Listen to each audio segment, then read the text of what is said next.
and your attitude. See, there are two tendencies at work, Thomas, and one or the other will progressively overtake you and lay hold of you as you increasingly yield to one of those two. You can cultivate the habit of doubt until you descend into this place where you're faithless. Or, Thomas, you can cultivate faith and trust until you rise to the high level of this settled, sovereign belief.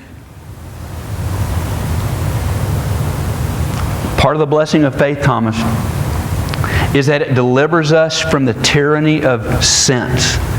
I got to make sense. It has to make sense. Listen, it's not going to make sense. Let me just tell you now, it doesn't make sense.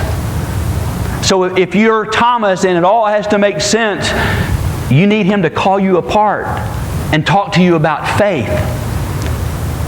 Faith is not being stupid. I'm not saying that. But it sets us free from this oppression of having to remember the tape across here, and the unseen and the eternal, and then below the line was the seen and the temporal. Faith delivers us from the seen and the temporal. Faith is sight, Thomas, the sight of the inward eye. The vision that the eye of faith has is more real. Listen to me.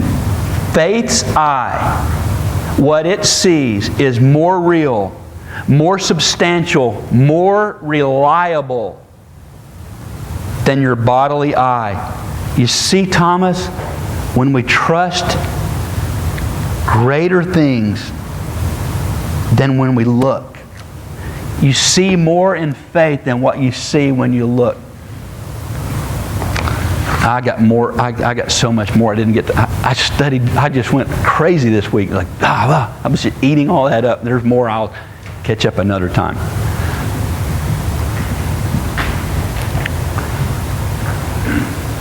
Let me just ask you a few questions. I told you I wasn't sure what you were going to get, this heavy-hearted thing.